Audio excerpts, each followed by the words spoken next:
नमस्कार दोस्तों, स्वागत है आप सभी का हमारे चैनल कैवल एकेडमी पर। यह देखिए दृष्टि आईएएस का जो है यूपी पीसीएस, ठीक, यूपी पीसीएस फिर से बता दे रहा हूँ, यूपी पीसीएस का टेस्ट सीरीज है 2020 का, जिसमें कि यह जो आज हम डिस्कस करने जा रहे हैं यह टेस्ट नंबर 1 है। इसमें बात की गई है, एक सेकंड नीचे हटा लूँ, तो इस टेस्ट में बात की गई है पॉलिटी के सब्जेक्ट की प्लस करंट अफेयर्स, ठीक, यानी कि मेन फोकस तो पॉलिटी पे है, इसके साथ साथ करंट के बारे में भी बात की गई है। तो चलिए टाइम नहीं बर्बाद करते हैं, जल्दी से शुरू करते हैं। टारगेट हमारा वही रहेगा सेम, हम 30 मिनट से अधिक नहीं जाएंगे। देखते हैं, कोशिश करते हैं जल्द से जल्द डिस्कस किया जाए प्रश्नों को। तो चलिए शुरुआत कर लेते हैं। सबसे पहला क्वेश्चन की तरफ चलते हैं। साथ ही साथ वीडियो को लाइक, सब्सक्राइब और अन्य मित्रों के साथ शेयर भी करिए यार। देखिए पहला क्वेश्चन है कि भारतीय संविधान की 6वीं अनुसूची जो 4 राज्यों में अनुसूचित क्षेत्रों और अनुसूचित जनजातियों के प्रशासन एवं नियंत्रण को संबोधित करती है। ए, जो की जगह यहाँ जिन होना चाहिए, ठीक। ए, मणिपुर, मिजोरम, त्रिपुरा और नागालैंड। सी, असम, मेघालय, त्रिपुरा और मिजोरम। सी, असम, मेघालय, अरुणाचल प्रदेश और नागालैंड। या फिर डी, असम, मेघालय, मिजोरम और नागालैंड। जल्दी बताइए सही आंसर क्या होगा।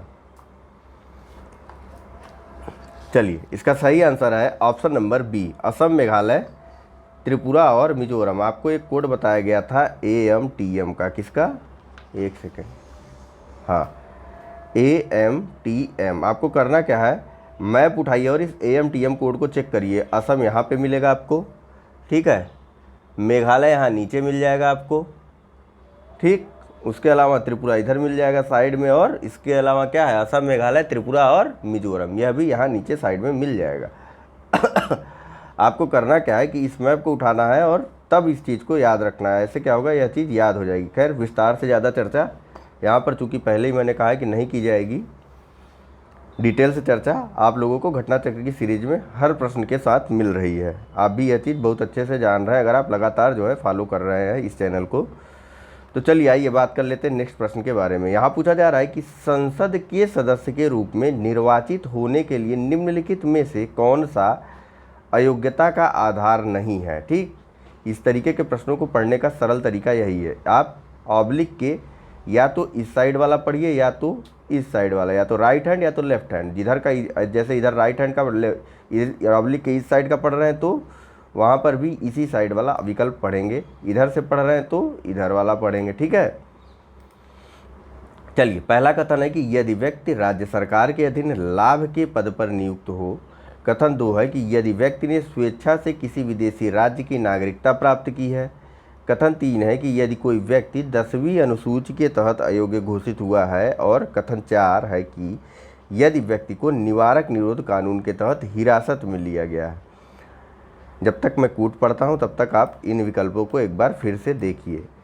ऑप्शन है ए केवल 2 के, ऑप्शन बी केवल 4, ऑप्शन सी केवल 1 और 4 और ऑप्शन डी 1, 2 और 4। चलिए इसका सही आंसर है ऑप्शन नंबर बी, यानी कि केवल 4। इस आधार पर आप किसी को निर्वाचित होने के लिए अयोग्य घोषित नहीं कर सकते हैं, ठीक। बाकी इन तीनों आधारों पर आप किसी के निर्वाचन हेतु अयोग्य घोषित किया जा सकता है किसी व्यक्ति को भी, ठीक, यदि वह राज्य या केंद्र सरकार के भी अधीन लाभ का पद धारण करता हो, ठीक, या फिर यह वह भारत का ही नागरिक ना हो या पूर्व में भारत का नागरिक हो लेकिन बाद में किसी विदेशी राज्य की नागरिकता स्वीकार कर ली हो। साथ ही साथ यदि 10वीं अनुसूची के तहत उस व्यक्ति को अयोग्य घोषित कर दिया गया हो, ठीक है। इसके अलावा यदि किसी व्यक्ति को दिवालिया घोषित कर दिया गया हो या फिर वह मानसिक रूप से विक्षिप्त हो। इन समस्त अयोग्यताओं के बारे में बात की गई है अनुच्छेद 102। जब आप देखेंगे तो अच्छे से समझेंगे। फिलहाल घटना चक्र की सीरीज में आपको यह भी बताया जाएगा। चलिए बात करते हैं नेक्स्ट प्रश्न के बारे में।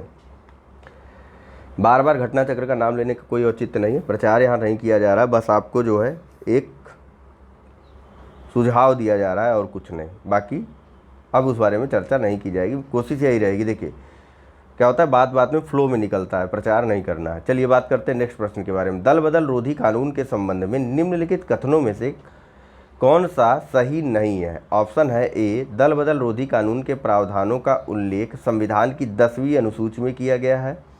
ऑप्शन बी, इसे संविधान में 52वें संशोधन अधिनियम द्वारा जोड़ा गया है। ऑप्शन सी, राज्य के राज्यपाल को दल बदल के आधार पर अयोग्यता घोषित करने संबंधी निर्णय लेने का अधिकार दिया गया है। या फिर ऑप्शन डी, एक निर्दलीय सांसद या विधायक अयोग्य हो जाता है यदि वह अपने चुनाव के बाद किसी राजनीतिक दल में शामिल हो जाता है। चलिए जल्दी बताइए कौन सा ऑप्शन इसमें गलत है। इसमें देखिए ऑप्शन नंबर सी गलत है। ठीक, अयोग्यता का निर्धारण जो है, किसी सदन से कोई व्यक्ति अयोग्य है या नहीं है, इसका निर्धारण उस सदन का अध्यक्ष ही करता है। राज्यसभा के संबंध में राज्यसभा का सभापति करेगा, लोकसभा के संबंध में लोकसभा का अध्यक्ष करता है, राज्यसभा के इसी प्रकार से विधानसभाओं के लिए नियम बना हुआ है। ठीक, चलिए आइए नेक्स्ट प्रश्न के बारे में बात करते हैं। तो यहाँ पूछा जा रहा है कि भारतीय संविधान के अंतर्गत अवशिष्ट विधायी शक्तियों का प्रयोग कौन कर सकता है। ऑप्शन है ए राष्ट्रपति, बी प्रधानमंत्री, सी संसद या फिर डी राज्य। चलिए बात करते हैं। इसमें सही आंसर है ऑप्शन सी। ठीक, भारतीय संविधान के अंतर्गत जिन शक्तियों के बारे में स्पष्टतया बता दिया गया उनके बारे में तो कोई दिक्कत नहीं, लेकिन जो अवशिष्ट शक्तियां बची रह जाती हैं उनका प्रयोग संसद विधि द्वारा बना करके कर सकती है, ऐसा अनुच्छेद 248 खंड 2 में बताया गया है। ठीक, आइए नेक्स्ट प्रश्न की बात करते हैं। यहाँ पूछा जा रहा है कि निम्नलिखित कथनों पर विचार कीजिए। पहला कथन है कि राज्य या केंद्र शासित प्रदेश का निवासी होना उस राज्य या केंद्र शासित प्रदेश के तहत रोजगार प्राप्त करने के लिए आवश्यक योग्यता है। और कथन 2 है कि ऐसी शर्त राज्य सरकार द्वारा लागू की जा सकती है। अब बताना है कि इनमें से कौन सा सही है। ऑप्शन है ए केवल 1, बी केवल 2, सी केवल 1 और 2 या फिर डी न तो 1 न तो 2। चलिए इसका सही आंसर है ऑप्शन नंबर डी, न तो 1 और न ही 2। ठीक, यानी कि ऐसे प्रावधान राज्य द्वारा नहीं किए जा सकते। आप भी एग्ज़ाम देते होंगे तो आप देखते होंगे कि कुछ निश्चित सीटें ही आरक्षित की जाती हैं। ऐसा इसलिए किया जाता है, एक आरक्षण का देखिए सर्वमान्य नियम है, कौन सा, असमानों में समान। इसी आधार पर जो है सभी लोग, राज्य या सभी लोग एक दूसरे को आरक्षण देते हैं, असमानों में समान। आरक्षण का मूल आधार यही है। चलिए आइए नेक्स्ट क्वेश्चन की बात करते हैं। ऑप्शन यहाँ पूछा जा रहा है कि निम्नलिखित कथनों पर विचार कीजिए। 2 कथन है। कथन 1 है कि प्रस्तावना संविधान का भाग नहीं है, परंतु इसे अत्यधिक महत्व प्राप्त है कि संविधान की व्याख्या इसके प्रकाश में की जानी चाहिए। और कथन 2 है कि 42वें संवैधानिक संशोधन अधिनियम 1976 द्वारा प्रस्तावना में पंथनिरपेक्ष, समाजवादी और स्वतंत्रता पद को जोड़ा गया। जब तक मैं ये ऑप्शन पढ़ रहा हूँ आप एक बार फिर से इन कथनों को देखिए, बताना है कौन सा सही है। ऑप्शन है केवल 1, केवल 2, केवल 3 या फिर केवल 1 और 2। ऑप्शन सी है 1 और 2 दोनों, या फिर ऑप्शन डी न तो 1 न तो 2।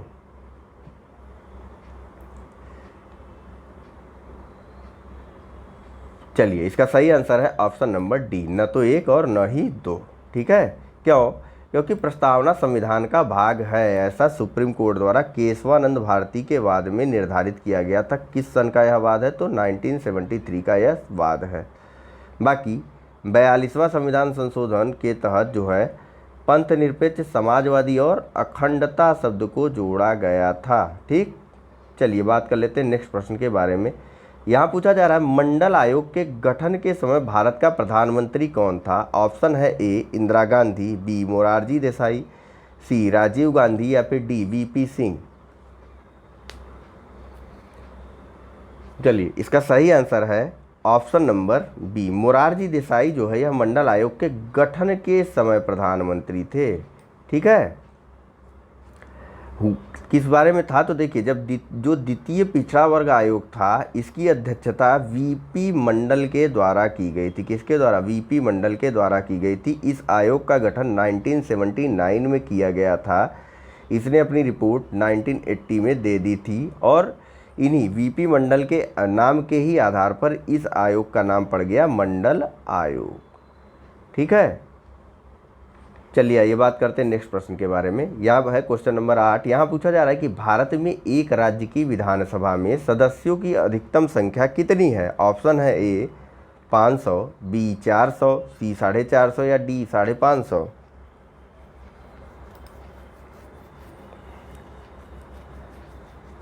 चलिए इसका सही आंसर है ऑप्शन नंबर ए, अधिकतम संख्या 500 होती है भारत में राज्य की विधानसभा में सदस्यों की, और न्यूनतम अगर कहीं आ जाए तो बताइए न्यूनतम कितनी होती है। न्यूनतम होती है 60।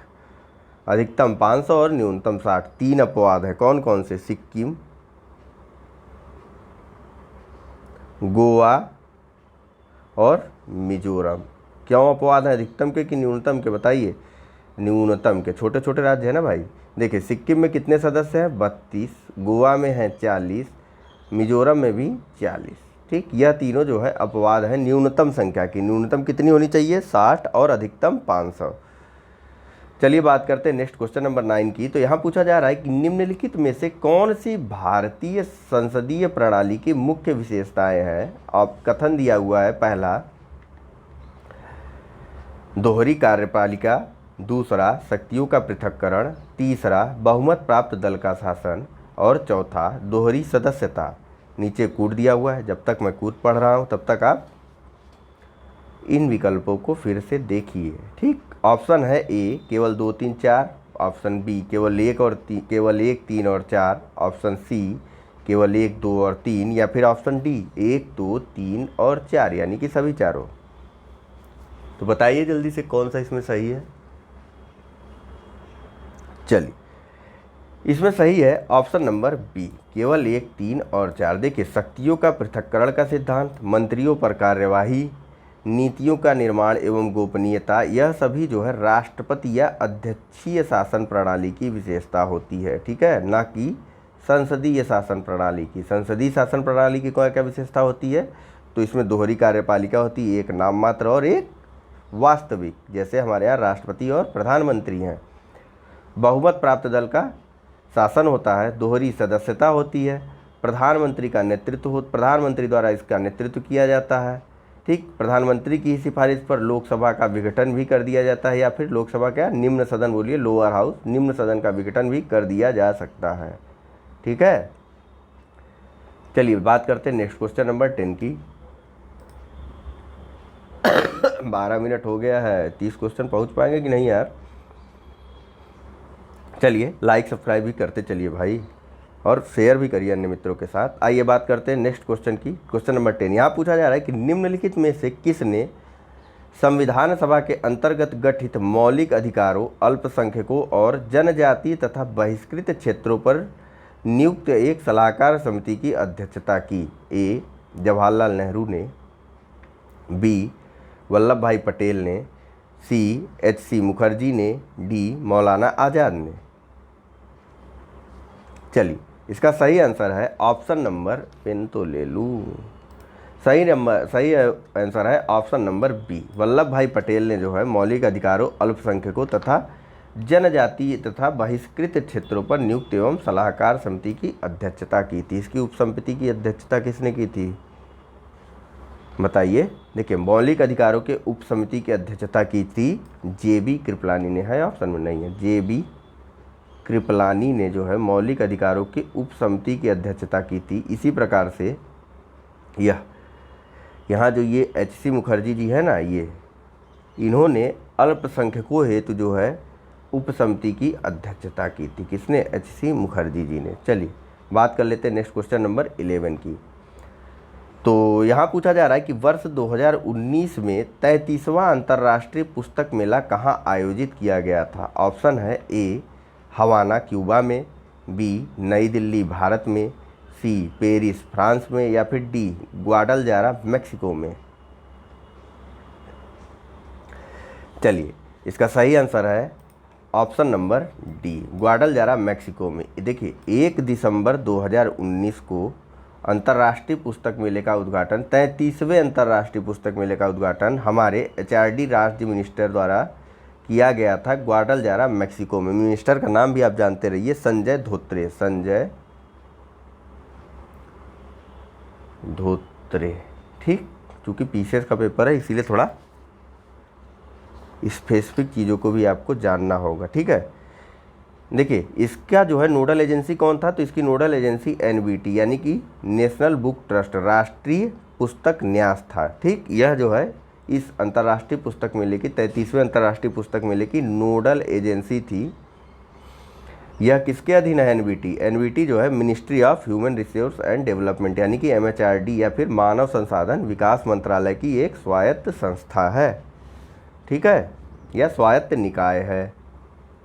आइए बात करते हैं नेक्स्ट प्रश्न के बारे में, पेन पहले ही ले लेते हैं भाई।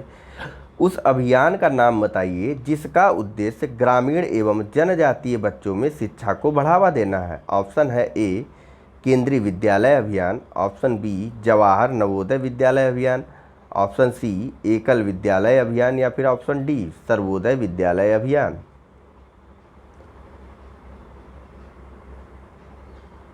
चलिए इसका सही आंसर है ऑप्शन नंबर सी एकल विद्यालय अभियान, ठीक है। इसका उद्घाटन जो है 6 दिसंबर 2019, 20 वाला कहाँ आया है अभी, है ना, 6 दिसंबर 2019 को नई दिल्ली में प्रधानमंत्री जी के द्वारा किया गया। अब प्रधानमंत्री कौन है यह बताने की आवश्यकता नहीं है, ठीक है। अब कहाँ पे किया गया, तो गुजरात में, ठीक। एकल विद्यालय संगठन का काम क्या है ये जान लीजिए आप लोग। देखिए इस संगठन द्वारा जो है ना एक, यह जो है सबसे पहले तो जान लीजिए एक संगठन है, ठीक, या फिर वो है एनजीओ है, ठीक है। इस एनजीओ का क्या एक मॉडल है, उसे शिक्षा का पंचतंत्र मॉडल बोलते हैं। क्या बोलते हैं, शिक्षा का पंच। देखिए इसके बारे में इसलिए बताया जा रहा है क्योंकि यह आपको जल्दी कहीं मिलेगा नहीं, इसीलिए थोड़ा डिटेल भी जानते रहिए। शिक्षा का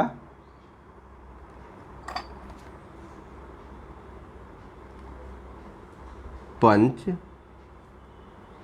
तंत्र मॉडल, ठीक। इस मॉडल के अंतर्गत क्या है, 5 चीज़ें हैं। पहला कि पोषण, एक पोषण वाटिका है। कैसी वाटिका, पोषण वाटिका। इसमें क्या है, तो इसके माध्यम से पोषण को बढ़ावा दिया जाता है, ठीक, नाम से ही जाहिर हो रहा है। दूसरा, इसे हटा देते हैं सबको, दूसरा पंचतंत्र मॉडल की बात हो रही। दूसरा, खेतों में जैव उर्वरकों के प्रयोग करने का प्रशिक्षण दिया जाता है या फिर ट्रेनिंग दी जाती है, ठीक है। जैव उर्वरकों का प्रयोग करने की ट्रेनिंग दी जाती है खेतों में। देखिए किसके बारे में है, जनजातीय लोगों के बारे में। कहाँ गया प्रश्न, ग्रामीण एवं जनजातीय बच्चों के बारे में, ठीक। तो जैव उर्वरकों के बारे में भी प्रशिक्षण दिया जाता है। इसके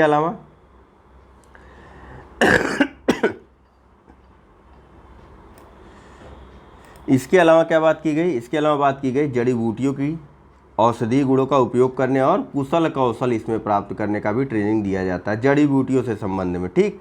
फिर रोजगार का भी ट्रेनिंग दिया जाता है, ठीक, स्वरोजगार के लिए। इसके अलावा सामाजिक जागरूकता का भी सृजन इसमें कर दिया जाता है या इस पंचतंत्र मॉडल के अंतर्गत है, ठीक है। चलिए नेक्स्ट क्वेश्चन देखते हैं, यह क्या है कि राष्ट्रीय गंगा परिषद की प्रथम बैठक कहाँ आयोजित की गई थी। ऑप्शन है ए वाराणसी, बी कानपुर, सी नई दिल्ली या फिर डी नरौरा। जल्दी कीजिए।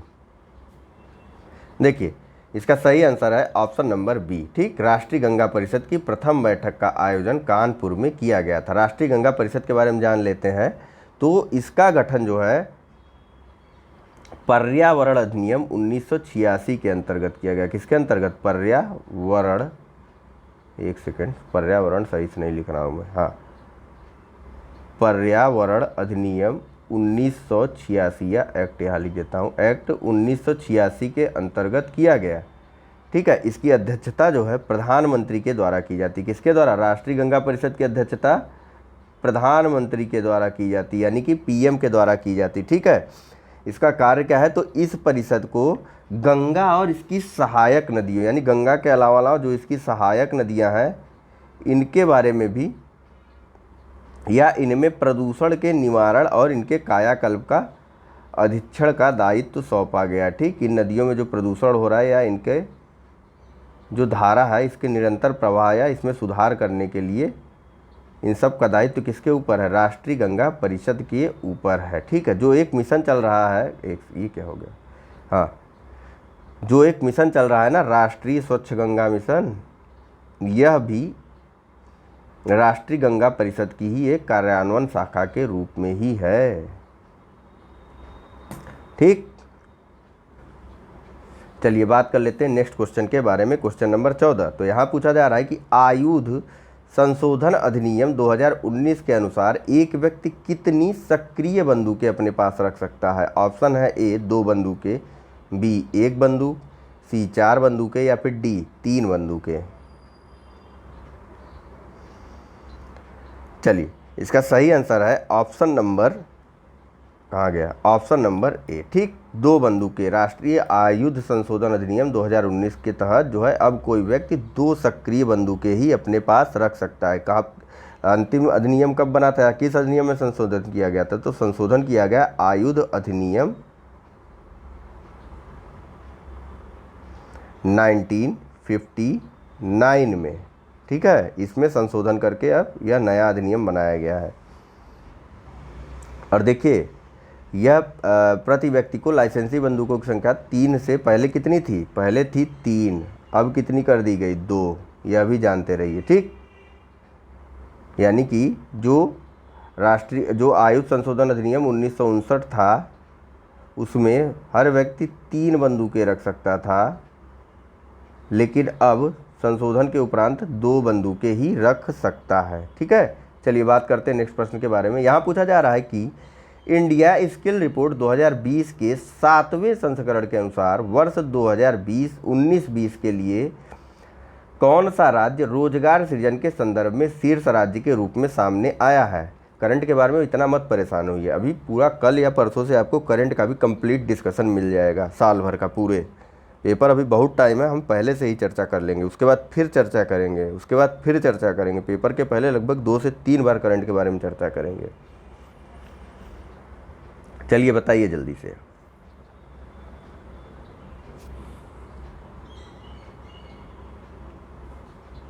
देखिए इसका सही आंसर है ऑप्शन नंबर बी।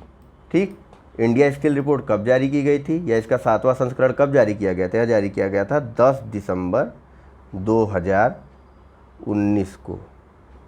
ठीक है, इसमें कौन सा राज्य शीर्ष पर है? बता दिया गया महाराष्ट्र। महाराष्ट्र के बाद कौन है? महाराष्ट्र के बाद तमिलनाडु, और तमिलनाडु के बाद तीसरा स्थान उत्तर प्रदेश का है। यह भी आपको अच्छे से ध्यान देना अगर आप यूपी पीसीएस का पेपर दे रहे हैं। प्रथम स्थान महाराष्ट्र का है, यह है। द्वितीय स्थान तमिलनाडु का, और तीसरा स्थान उत्तर प्रदेश का है। अगर शहरों की बात की जाए तो शीर्ष 2 शहर कौन कौन से हैं? शीर्ष 2 शहर हैं, तमिलनाडु क्यों लिख रहा हूँ, मुंबई और उसके बाद हैदराबाद। ठीक है, चलिए आइए बात कर लेते हैं नेक्स्ट प्रश्न के बारे में। नेक्स्ट प्रश्न है क्वेश्चन नंबर 16 कि भारत के नियंत्रक एवं महालेखा परीक्षक CAG। एक चीज़ और बता दूं आपको इसमें, देखिए इंडिया स्किल रिपोर्ट जो आई थी इसमें बताया गया है, इंडिया स्किल रिपोर्ट 2019-20 में यह एक बात बताई गई है कि 2014 के 33% और वर्ष 2018 के 47.38% की तुलना में जो है 2019 में, ठीक ध्यान से सुनिएगा, 2014 के 33% और 2018 के 47.38% की तुलना में, ठीक 47.38% की तुलना में 2019 में 46.21% छात्र रोजगार प्राप्त करने के योग्य थे। ठीक, 46.21% छात्र ही रोजगार प्राप्त करने के योग्य थे। यह रिपोर्ट इंडिया स्किल रिपोर्ट के आधार पर यह बात बताई गई है। ठीक है, चलिए अब नेक्स्ट बात करते हैं क्वेश्चन नंबर 16 की। यहाँ पूछा जा रहा है कि भारत के नियंत्रक एवं महालेखा परीक्षक के संदर्भ में निम्नलिखित कथनों पर विचार कीजिए। पहला कथन है कि कैग को उन्हीं आधारों और रीति से हटाया जा सकता है जिन आधारों और रीति से सर्वोच्च न्यायालय के न्यायाधीश को हटाया जाता है। और कथन 2 है कि इसका कार्यकाल 5 वर्ष का होता है। बताना है कि इनमें से कौन सा कथन सही है। जब तक मैं ये देख रहा हूँ आप इन पर विचार कीजिए। ऑप्शन ए है केवल 1, ऑप्शन बी है केवल 2, ऑप्शन सी है 1 और 2 दोनों, या फिर ऑप्शन डी न तो 1 न तो 2 सॉरी।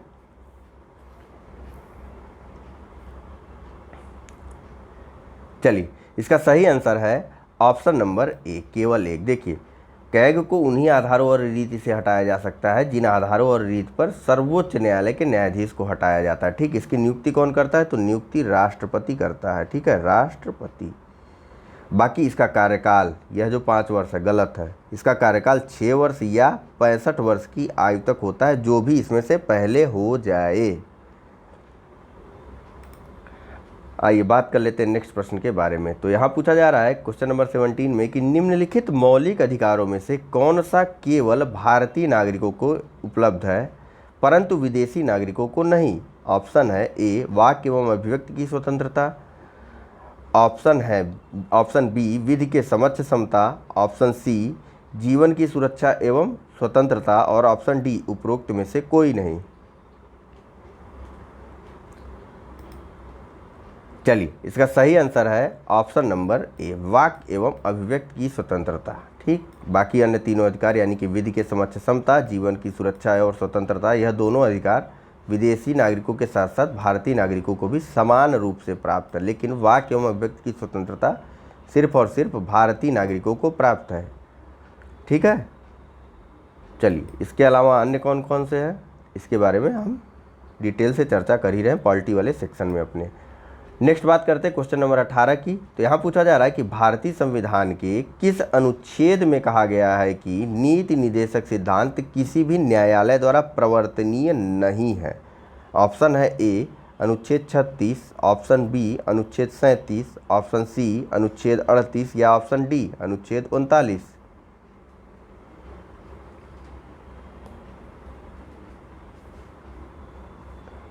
चलिए, इसका सही आंसर है ऑप्शन नंबर बी। ठीक, यानी कि अनुच्छेद 37 में यह बात कही गई है कि नीति निर्देशक सिद्धांत किसी भी न्यायालय में प्रवर्तनीय नहीं है। ठीक, इसके अलावा इसमें एक अन्य बात भी कही गई है कि ये सिद्धांत यानी कि नीति निर्देशक सिद्धांत देश के शासन के, शब्दों पर ध्यान दीजिए, देश के शासन के मूलाधिकार हैं। शासन के, इसे हटाता हूँ, शासन के